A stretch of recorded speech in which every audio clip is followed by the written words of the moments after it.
Social engineering involves hacking people rather than computers. That might sound simple, but it's one of the most powerful and dangerous techniques used by attackers today.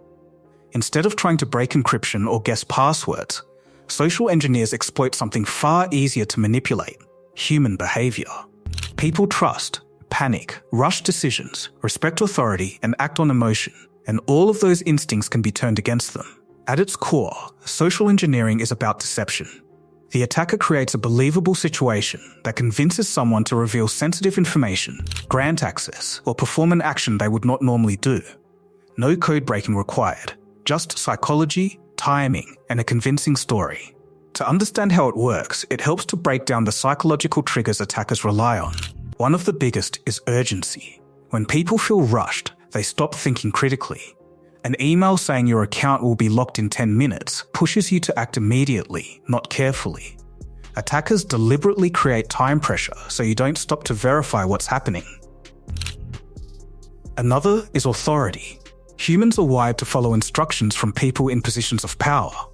If a message appears to come from a boss, a bank, or a government agency, people are far more likely to comply without questioning it.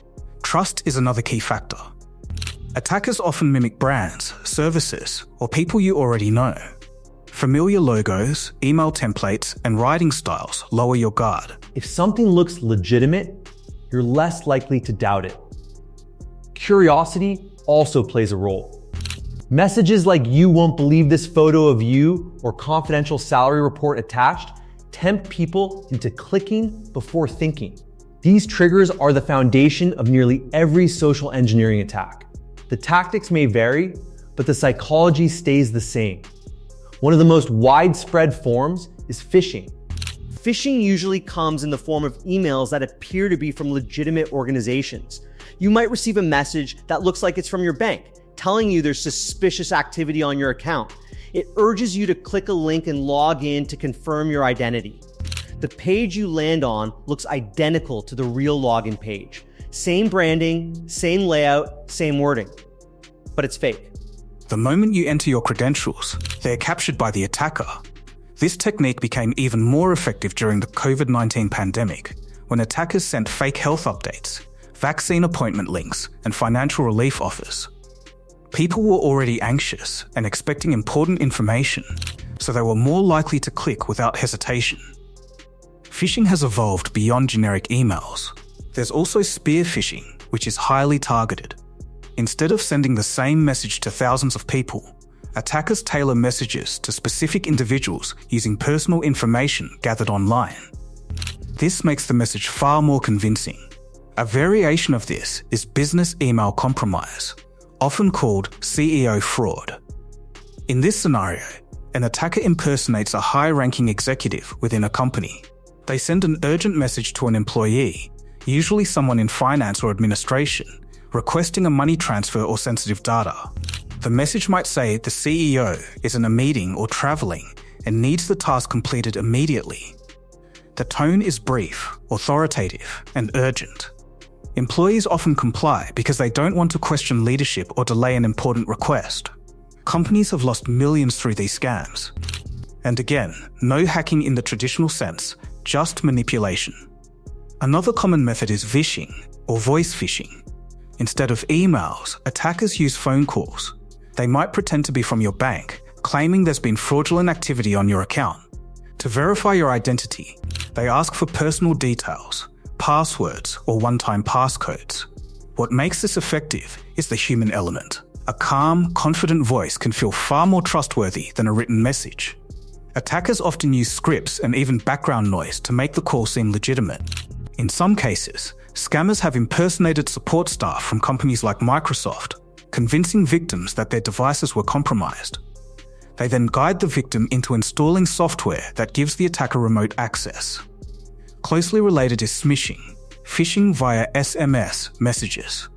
You might get a text saying your package couldn't be delivered with a link to reschedule, or a message claiming suspicious activity on your account. Because texts feel more immediate and personal, people are often quicker to act. Social engineering isn't limited to digital communication. Physical tactics are also used. One example is tailgating. An attacker gains access to a secure building by simply following someone inside. They might carry something bulky or act distracted, prompting an employee to hold the door open out of politeness. Once inside, they can move around more freely, access devices, or gather information. Another physical method involves leaving infected USB drives in public places. These might be labeled confidential, payroll, or something equally tempting. Someone eventually picks one up and plugs it into a computer, unknowingly installing malware. Then there's pretexting, which involves creating a fabricated scenario to extract information. For example, an attacker might call a company pretending to be a new employee who can't access their account. They provide just enough believable detail to pass initial checks and then ask for a password reset. If the employee handling the request doesn't follow strict verification procedures, they may grant access without realizing the deception. A real-world example that highlights the power of social engineering is the 2020 breach involving Twitter. Attackers targeted employees directly, posing as internal IT staff. Through phone-based social engineering, they convinced employees to provide access credentials. This allowed the attackers to take control of high-profile accounts and use them to promote a cryptocurrency scam. The systems themselves weren't the weak point, the people were. Social engineering also appears in more personal scams, like romance fraud. Another everyday example is fake service notifications. Messages pretending to be from platforms like Netflix or delivery companies claim there's an issue with your account or payment.